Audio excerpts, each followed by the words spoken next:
Entitled squatter tried to steal my brother's house. Several years ago, my brother Dan moved from California to Washington State and built a 3-bedroom house on one of 2 parcels of land he had bought when he was 18 years old. He lived in a nice community with a small lake and had a homeowner association. During the 2008 economic crash, he ran into financial trouble, so we helped him. To repay us for the help, in March of 2016, he came down to California for an extended period to work on our house, which was neglected because of helping him. He was very proficient at renovating houses and did fantastic work. In November, my brother's friend Jake called him and asked if a friend of his, Tuna, could stay in one of the rooms for $400 per month. Dan had worked for many years with Jake doing construction for a house flipper, so he trusted Jake's judgment, needed the money, and thought it might be good to have someone trustworthy there to watch his house. Dan drove back up to Washington, cleaned out a room,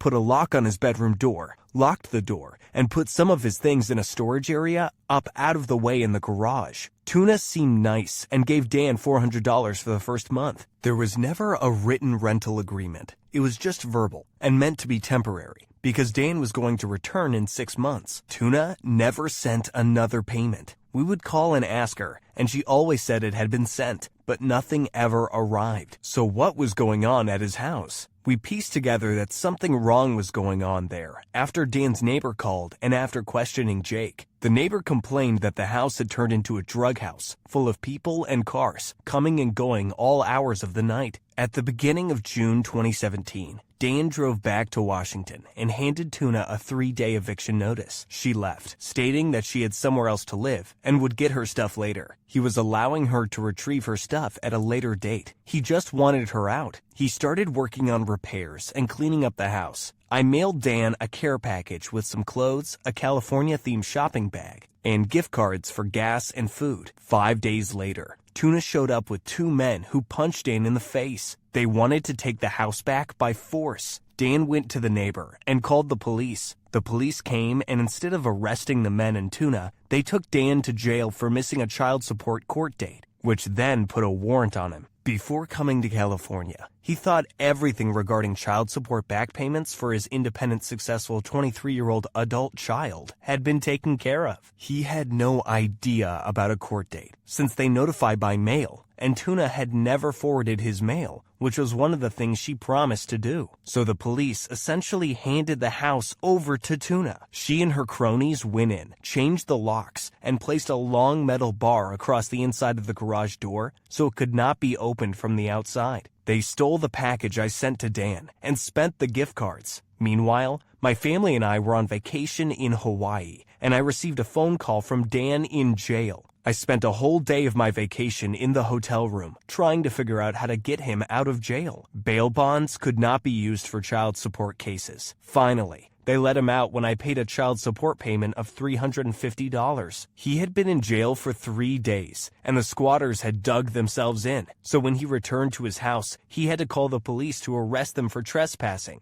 After all, Tuna had been evicted, left, and no longer had permission to be there. They were squatters by all accounts, but the state defers to people who just claim they are renting, therefore requiring a landlord to go through the court system to remove the so-called tenants, who are actually squatters. The police came and screwed him over once again. Tuna claimed she was renting the house, and the police believed her instead of Dan. She told the policeman that she would leave in 10 days, and the policeman told Dan that he could have his house back in 10 days, because Tuna said she would leave by then. Are you kidding me? Dan was instructed to leave the premises or be arrested. It was his house. She was trespassing. He got into his minivan and drove away, with nowhere to stay but in his van. Of course, Tuna did not leave after 10 days. Dan went back after 10 days and called the police again. Once again, the police told him to leave or be arrested. We didn't know what to do next. One of the HOA board members, who had some experience in managing real estate properties, attempted to help us. She said that he needed a 20-day eviction notice. Then Tuna would be out, and this had always worked for her when she had to evict tenants. Okay, so the 20-day notice was posted and we waited. Tuna did not leave. Dan went over to his house and started cleaning up trash strewn all over the yard, waiting for her to leave. Tuna called the police, stating that she was a renter and he was disturbing her. Once again, Dan was asked to leave or be arrested. This time, Dan put his phone on speaker, and I heard the whole interaction between him and the police. Yes, he had to leave or be arrested. Dan could not even get his construction tools out of the garage and could not work without his tools. And with being homeless, how do you even work? What was going to happen to all of his possessions, his sentimental things? What was going to happen to all of his possessions, his sentimental things? His room had been broken into long before, his things removed,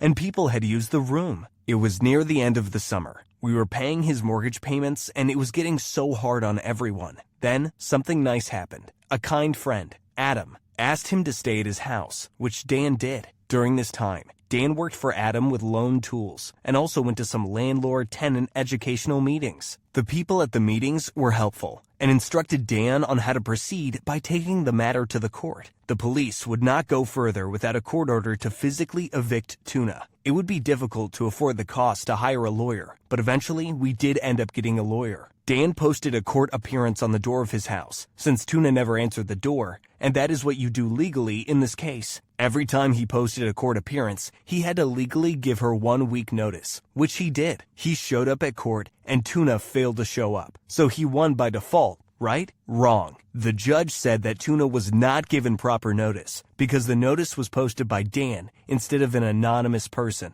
Dan walked out of the courtroom. The lawyers from the landlord-tenant meetings were there and couldn't believe it. Unfortunately, Adam had to move out of the house he was renting, so Dan had to go back to living in his van. It was autumn in the Pacific Northwest and getting cold. The police had started harassing him if he slept in his van. We rented motel rooms for Dan. Once, while at a motel, Dan heard a knock on the door in the middle of the night. He thought it was the motel staff and opened the door. 2 men burst into the room and proceeded to beat the crap out of him to rob him. They broke his finger and gave him a concussion. Dan ran to his van, drove it to a parking lot, and slept. He refused to go back to the motel. Things were starting to go downhill in a very bad way. I found a lawyer from a nonprofit who worked for free to help. He actually used that 3-day eviction notice that Dan had given Tuna back in June as a basis for the case. I had found it online. The wording was appropriate, and it had been served properly. The lawyer had to jump through endless hoops and court appearances. The same judge presided over every case that had to do with evictions, and she always favored the tenants, including entitled ones. This took forever, like 3 more months, and Dan became haggard, homeless, sick, depressed, and at times had gone missing. Once, I called every hospital, jail, homeless shelter, and even the food bank looking for him. His van was impounded 4 times. He was hospitalized 4 times. He was endlessly hunted down and harassed by the police. 3 times I found him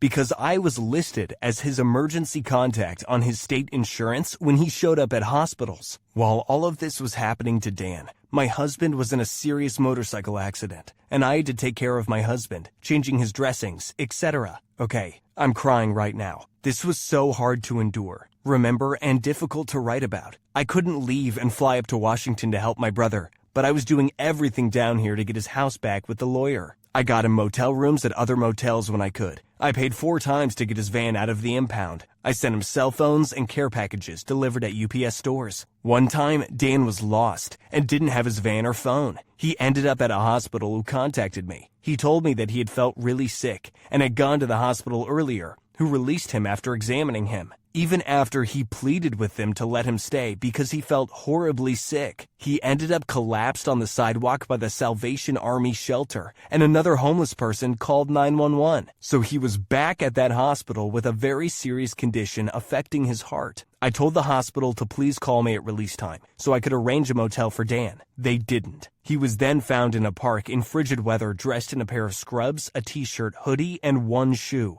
A city policeman called me and took him to a motel, where he stayed a while. I sent a care package there. Dan told me that one time when he was being harassed by the police for cooking food in a park, he mouthed off and told them they were communists, and it was their fault that he was homeless because they gave his house to a squatter. A fire truck arrived, so he was not arrested with the firemen there, but I don't think the police liked him much for saying that. In October, Dan was arrested for drunk driving while he was sleeping in a Walmart parking lot. I had to bail him out of jail over that. Every time he didn't get to court hearings, they would post warrants for his arrest. One time he was in jail, and they refused to give him his medication, so I had to bail him out because he felt so awful. In mid-November, the police arrested Dan again for not showing up to court for that so-called drunk driving incident. He begged me to bail him out. Even though the bail bondsman paid the bail in the late afternoon, the jail released him in the middle of the night, again, with no vehicle, a dead cell phone, no charger, no money, etc. I found out later that this jail only releases people at night, so they can get credit and are paid by the state for the whole day. That night he was released, it was our deceased mother's birthday. Dan was then found unconscious in a ditch by a seawall in a Starbucks parking lot. He had a broken femur, broken hip, cracked spine, a head contusion,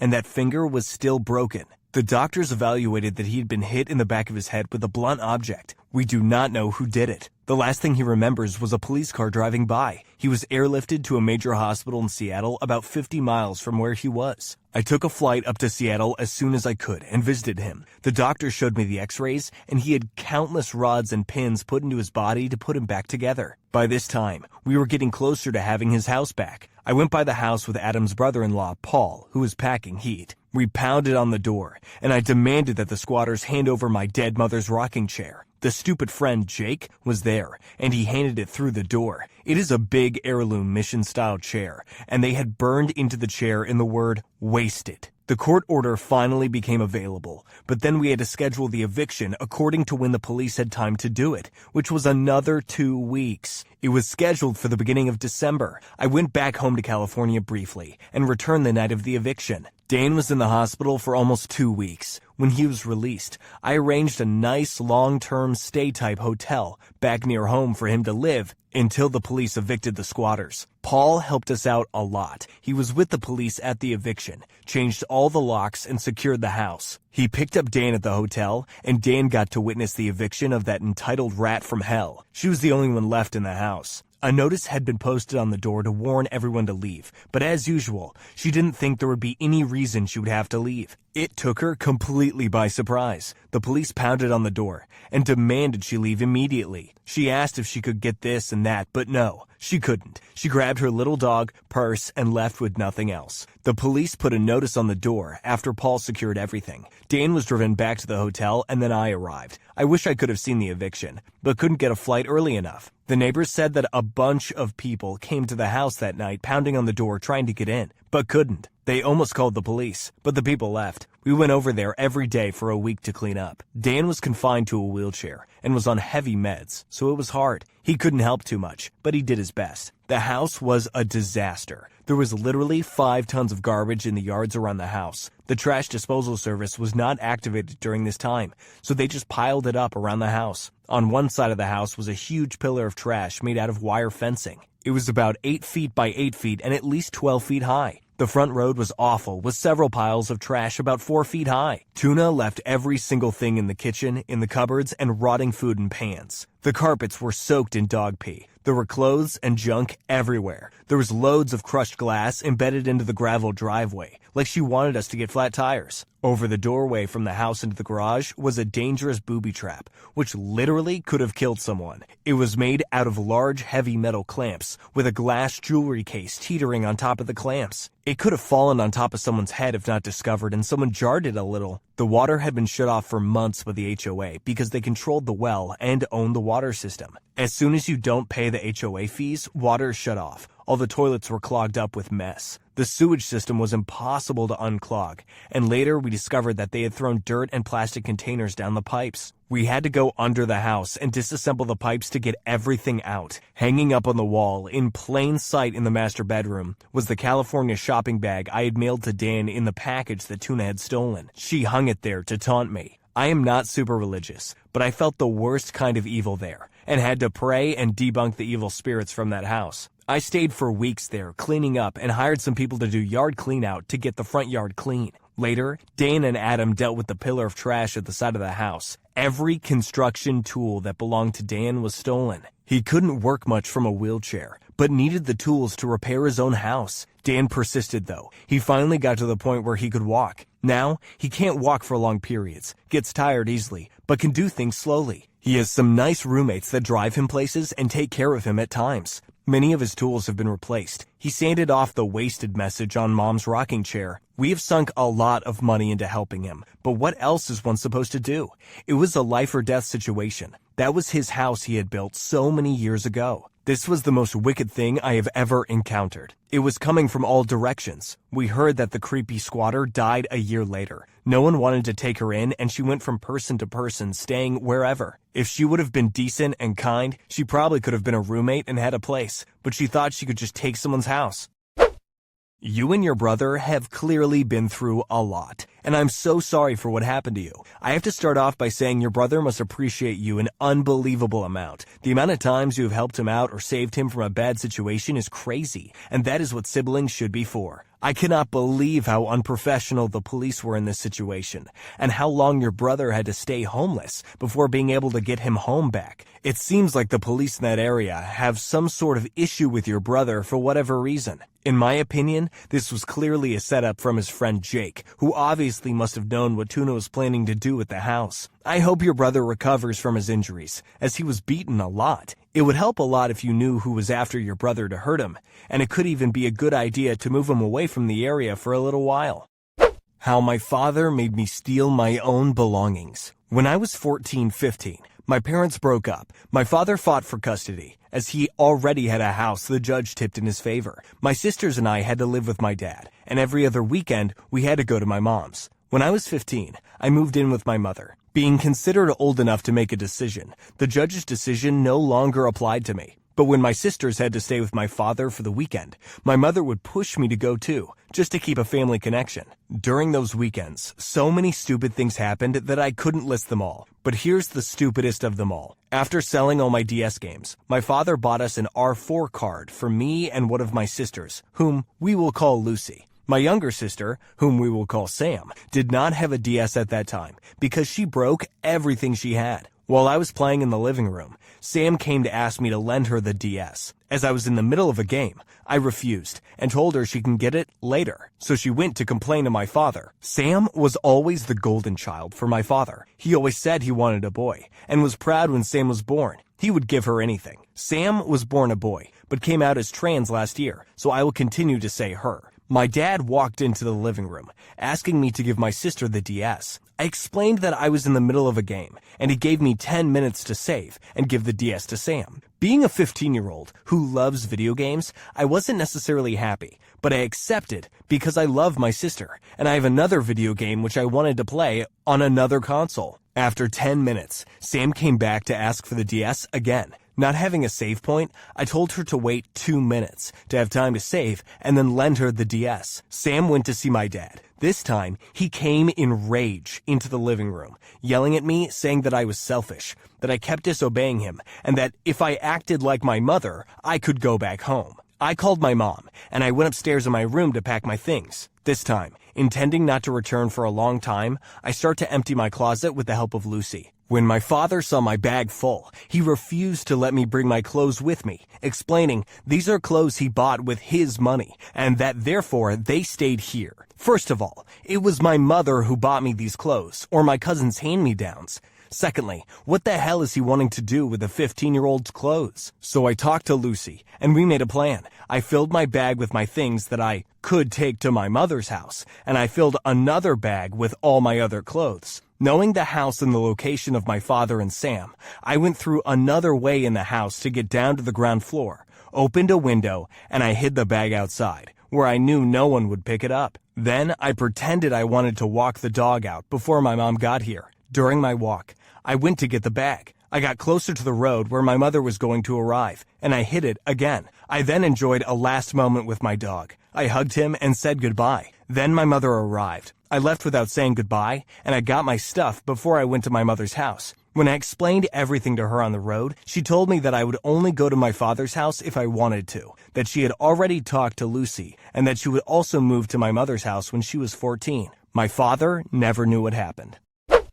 From the sounds of things, it seems like your father was just trying to make life difficult for you because, like you said, what is a grown man going to do with a bunch of teen clothes? I don't understand your relationship too well, but maybe because you decided to go back to your mother at 15, this could have left a sour taste in your dad's mouth, and he may feel a bit of jealousy. Regardless of what he thinks, it is unfair for him to treat you like this, and I'm glad your mother has agreed to only let you see him when you actually want to. With this said, I do think it's always a good idea to try to keep a relationship with both your parents if possible. But if he continues treating you badly, it might be the best choice to just cut him off.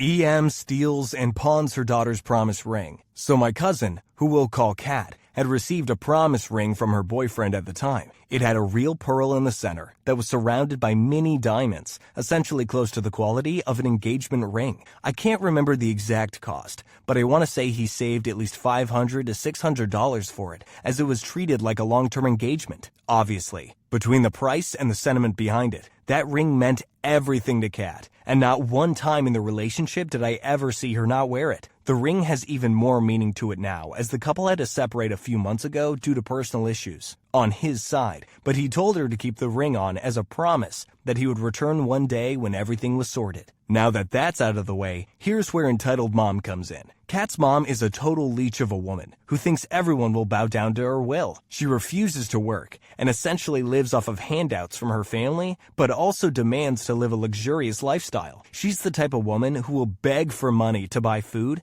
then turn around and waste it all at the casino. She will do whatever she can to get money, and has recently resorted to guilt tripping and apparently stealing. So it was another cousin's birthday a few days ago, and everyone came over for a pool party. Kat had taken off her ring and left it on my dresser so she could go swimming, only to come back and find it missing. We tore the whole room apart, looking for it in case it had fallen or maybe someone knocked it, grabbing their clothes. But the ring was nowhere to be found. Kat was reasonably heartbroken and would not stop crying over the ring, blaming herself for letting it out of her sight. At the time, we still thought it was lost, so I assured her it would turn up. Fast forward to today. An entitled mother calls my mom and asks if she wants to go out, saying she just got a nice payout so it would be her treat. This obviously didn't make sense, since entitled mother doesn't work, so naturally, my mom questioned where she suddenly got all the money, to which she replied that she did a little spring cleaning. Turns out, entitled mother saw Kat's ring on the dresser at the party,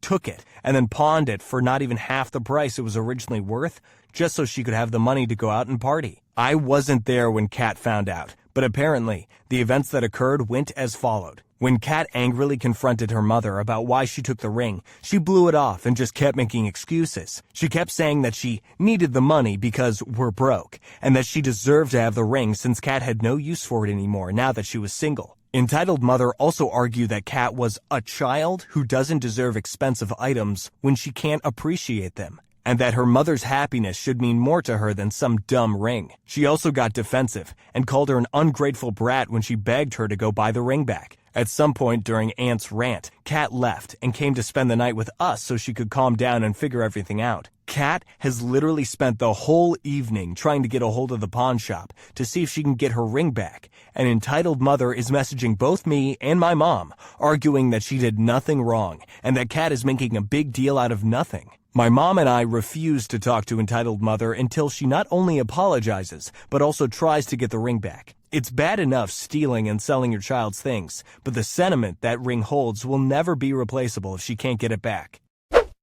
It's terrible that her own mother would be willing to steal from her. The comment she made when she told Kat she is no use for the ring, as she is now single, shows how careless of a mother she is. She should be the one supporting her daughter during the break she has with her boyfriend, not the one bringing her down and making her lose faith in the relationship. I really hope things work out for Kat's relationship, and that she manages to get her promised ring back. If you enjoyed these stories, be sure to subscribe and hit the bell. Check out the other videos on your screen right now. Otherwise, you're definitely the jerk.